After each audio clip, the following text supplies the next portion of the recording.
Are you tired of strenuous exercises?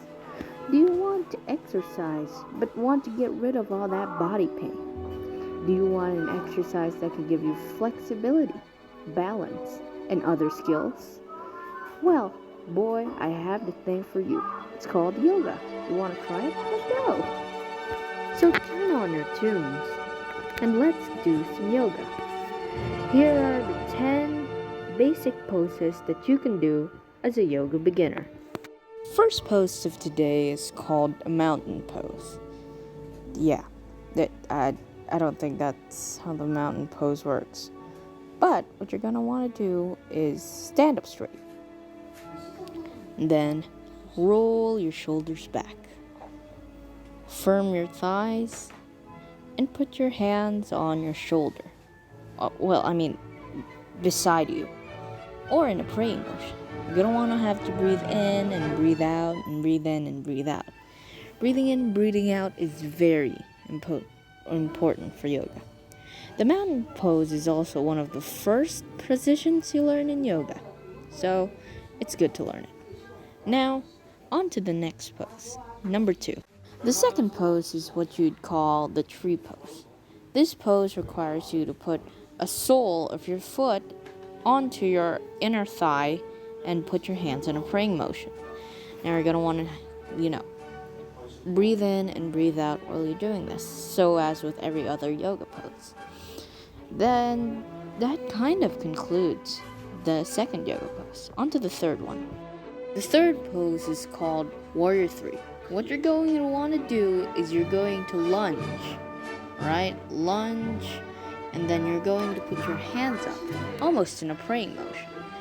Breathe in, breathe out, and that's how yoga is. And keep on that pose for a while. So yeah, that's all there is to it. Next one.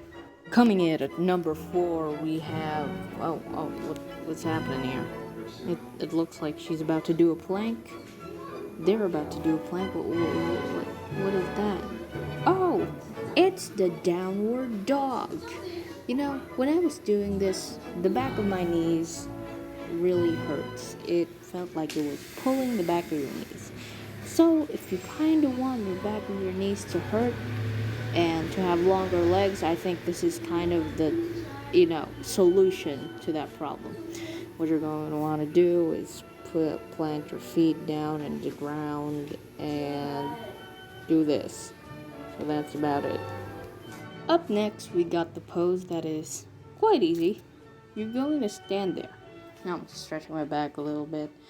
You're going to stand there and you want to raise your hands up above your head. Now, this is called a raised hand pose. This is the second easiest for me, so it's quite great if you're a beginner, don't want your back to hurt much. It's great for posture. After that is number 6. Number 6, the pose we're going to use is called the upwards dog. As you can see, it's like the opposite of the downward facing dog. You also kind of look like a seal. You're going to want your legs to stay on the ground and your torso to be raised by your 2 hands. After that, number 7. For number 7, we have what is called the bridging pose. The bridging pose requires you to plant your feet straight in the ground, keep your knees together, and then raise your hips and your waist part, like in the middle of your torso and your legs. Now you're going to want to breathe in and breathe out, because this is yoga. Meditation is key to yoga. It's great. This is definitely one of the easier poses. I've done this quite a lot. Just don't let your legs spread apart like mine. And yeah, that's basically what you call Now, the bridge. on to number 8. This pose is called the child's pose. Now, this pose I've done a lot, after push-ups, because when I do push-ups, my knees are on the ground. It's easier for me to rest my back and my arms while doing this pose. You also look like you're kind of bowing, and what you want to do is you want to sit on your knees and then put your head to the floor, and then lay your arms beside your head, flat against the yoga mat or the ground, wherever you're trying to do this. And yeah, that kind of concludes the 8th pose. After that, the next pose we're going to do is called the corpse pose. Now this one's very easy. You're going to lay there, and you're going to be alone with your thoughts for a while. Stare at the ceiling. Stare at the ceiling. Look at it. Be alone with your thoughts. Meditation is key. And I don't think being alone with my thoughts is a good idea. But you need to breathe in and breathe out. I don't actually remember what I'm saying when I'm flapping my lips, so yeah, I'm kind of just making words up. I don't know, this was way past my bedtime, so this is great. It's great just being alone with thoughts. I laid a little too much because, it's kind of hard to not lay there.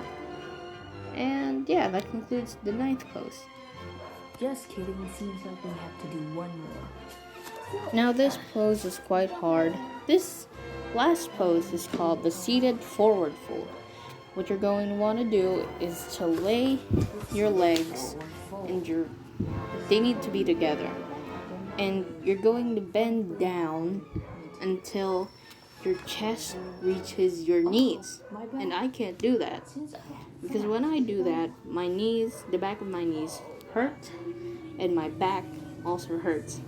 I'm not the thinnest of people, so what I did was I raised my legs a little bit up, and I will be holding my toes because it is part of the very pose.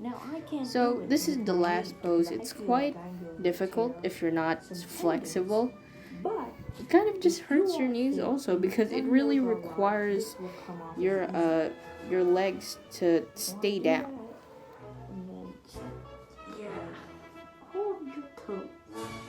And that is 10 of the basic yoga poses for beginners.